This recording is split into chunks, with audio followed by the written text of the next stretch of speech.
आणि आताची महत्त्वाची बातमी, बाबाजानी दुराणी यांचा मुलगा जयंत पाटलांच्या कार्यक्रमामध्ये दिसून आलेला आहे। बाबाजानी दुराणी यांना पाथरीमधून उमेदवारी देण्याची मागणी करण्यात आली। सहकाऱ्यांशी बोलेन उमेदवारीच्या मागणीवर जयंत पाटील यांनी हे वक्तव्य केलं आहे। तर पवार गटाच्या बैठकीमध्ये दुराणी समर्थकांची हजेरी होती। जुनेद दुराणी हे जयंत पाटील यांच्या कार्यक्रमामध्ये सहभागी झाले। तर बाबाजानी दुराणी यांचा मुलगा जयंत पाटलांच्या कार्यक्रमामध्ये, तर बाबाजानी दुराणी जयंत पाटलांमध्ये काल चर्चा झाली होती। तर आज दुराणी यांचा मुलगा जयंत पाटलांच्या कार्यक्रमामध्ये दिसून आला। तसंच दुराणी यांचे काही समर्थक देखील जयंत पाटलांच्या या कार्यक्रमामध्ये सहभागी झाले होते। स्वगृही परतण्यासाठी आम्ही तयार आहोत असं जुनेद दुराणी यांनी म्हटलेलं आहे। पक्षाने आमच्यासोबत न्याय करावा असं जुनेद दुराणी यांनी म्हटलं। पाथरी विधानसभेतून उमेदवारी देण्यात यावी असं जुनेद दुराणी यांनी म्हटलेलं आहे। जुनेद दुराणी आपल्या सोबत आहेत। दुराणी साहेब, आज काल भेट झाली, आज थेट मागणी करून टाकली तुम्ही विधानसभेची।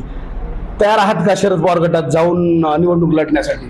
त्या बघा, पवार साहेब हे आमचे नेते आहेत आणि आम्ही जे काही आमच्या आयुष्यात घडलो ते पवार साहेबांमुळे आम्ही घडलो।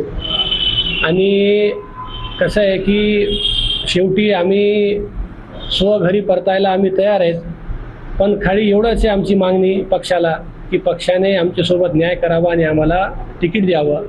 जे करिता उद्याची विधानसभेला एक सर्वधर्मीय नेता म्हणून बाबाजानी साहेब त्या ठिकाणी उमेदवारी त्या ठिकाणी साहेबाला दिली तर सर्व पक्षाचे कार्यकर्त्यांवर पक्षाचे कार्यकर्त्याला त्या ठिकाणी न्याय मिळेल। आणि अल्पसंख्याक समाजाचा एक नेता म्हणून त्या ठिकाणी आमची सर्वांची मागणी आहे की बाबाजानी साहेबाला त्या ठिकाणी पक्षाने उमेदवारी द्यावी। आणि नक्कीच जर उद्या पक्षाने आम्हाला उमेदवारी दिली तर आम्ही स्वघरी परतायला आम्ही तयार आहोत। उद्या समजा एका वेळेस आम्हाला खुदाना खासदार उमेदवारी नाही भेटली तर आम्हाला अपक्षाची त्या ठिकाणी आमची तयारी आहे, पण महायुतीतून आम्ही काय निवडणूक लढणार नाही हे आमचं स्पष्ट आहे। जयंत पाटील साहेबांनी आम्हाला सांगितलं की बाबा, हे जी तुमची मागणी आहे हे मी पक्षश्रेष्ठी म्हणून त्या ठिकाणी मी मागणी आमची ठेवणार आहेत आणि वरच्या पातळीवर ह्या विषयावर काँग्रेस पक्षासोबत आणि आमचे पक्षाचे नेते त्या ठिकाणी चर्चा करणार आहेत। आणि जयंत पाटलाने आम्हाला आश्वासन दिलेलं आहे की त्या ठिकाणी ही जी जागा आहे पाथरी मतदारसंघाची राष्ट्रवादी काँग्रेस पक्षाने आपण त्या ठिकाणी सोडून घेऊ। कॅमेरा पर्सन सय्यद खिजरसह नजीर खान, TV9 मराठी, परभणी।